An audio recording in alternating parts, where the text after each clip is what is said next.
Na aula de hoje, daremos continuidade nas estratégias para determinar a carga ideal para o treinamento resistido.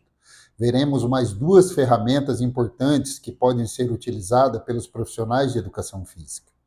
Além disso, discutiremos sobre uma questão: existe uma abordagem mais eficaz para ajustar a intensidade do treino? Vamos lá?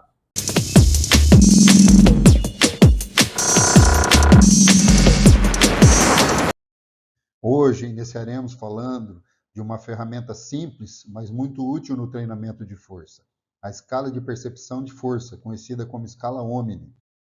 Essa escala vai de 0 a 10 e ajuda o praticante a avaliar o nível de esforço durante o exercício, onde 0 representa algo muito fácil e 10 é o maior esforço possível. A ideia é que, após realizar uma série de exercícios, o praticante indique em qual ponto da escala ele se encontra. Por exemplo, se ele disser que foi um pouco fácil, isso significa que o peso está leve e dá para aumentar um pouco. Já se ele apontar algo em torno de 9, 10, pode ser interessante manter ou até reduzir o peso, dependendo do objetivo. Geralmente, tenta-se trabalhar em torno de 8 na escala, o que representa um esforço desafiador, mas ainda controlado. Se o praticante estiver abaixo disso, talvez seja a hora de aumentar a carga. Por outro lado, se ele estiver sempre no limite máximo, 9 ou 10, pode ser necessário ajustar para evitar a sobrecarga excessiva. Essa ferramenta é prática e pode ser usada em conjunto com outras estratégias, como a zona de repetições, para ajustar a intensidade do treino. Ela pode ser aplicada diretamente no celular ou uma folha impressa, facilitando o envio. Porém, vale a pena lembrar que nem todo mundo consegue traduzir seu esforço em números com facilidade. Algumas pessoas têm mais sensibilidade para isso, enquanto outras podem encontrar dificuldades. Nesses casos, a escala pode não ser tão eficiente.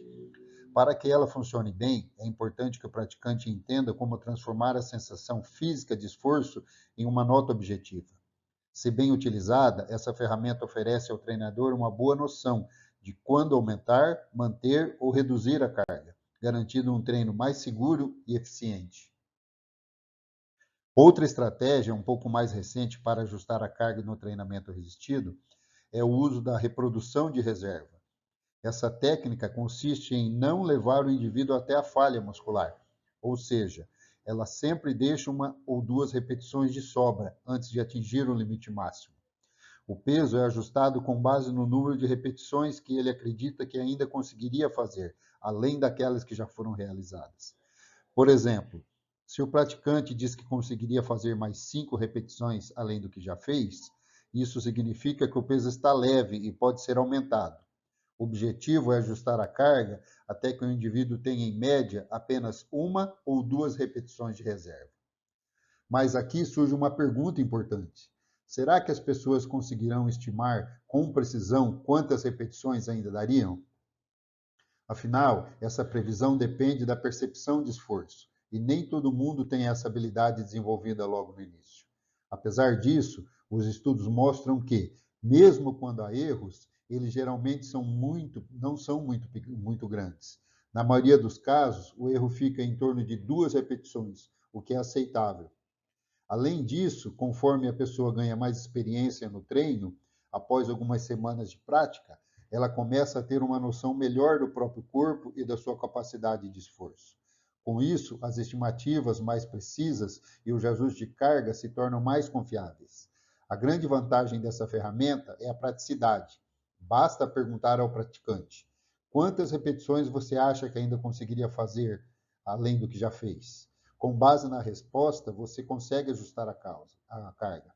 Por exemplo, se ele disser que apenas uma repetição, significa que o peso está adequado ou talvez precise ser aumentado um pouco. Agora, se ele responder que ainda fazia 5, 6 ou 7 repetições, isso é um sinal claro de que o peso está leve e precisa ser aumentado.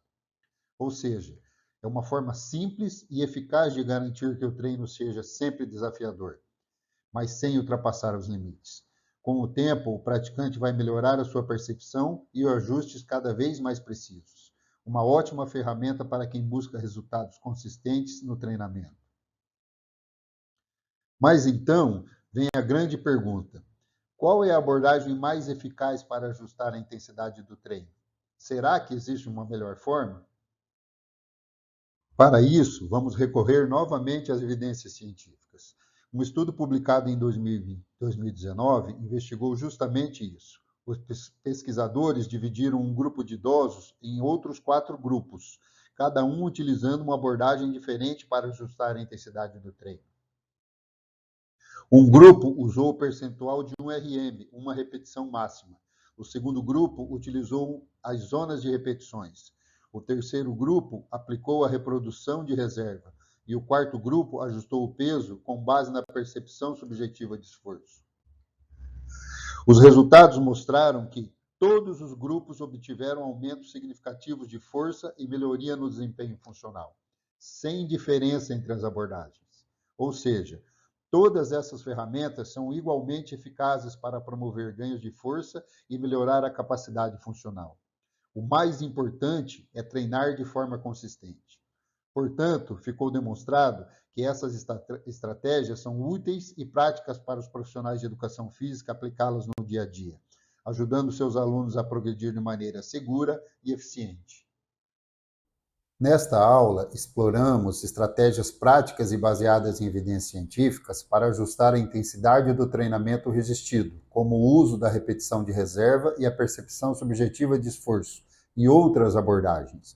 Vimos que, independentemente do método escolhido, o mais importante é treinar de forma consistente e personalizada, respeitando as características e limitações de cada praticante. Além disso, verificamos que tanto a intensidade quanto o período de treinamento, o tempo sob tensão e o descanso entre as séries desempenham papéis fundamentais para melhorar a força e a hipertrofia muscular. Mas agora que entendemos melhor como ajustar a intensidade, é hora de avançarmos para o próximo tópico, o volume de treinamento. Como encontrar o equilíbrio ideal entre as séries, repetições e frequências, sem comprometer os resultados ou aumentar o risco de lesões. Fique atento às próximas aulas, onde vamos desvendar essa peça-chave do quebra-cabeça do treinamento resistido. Vamos lá?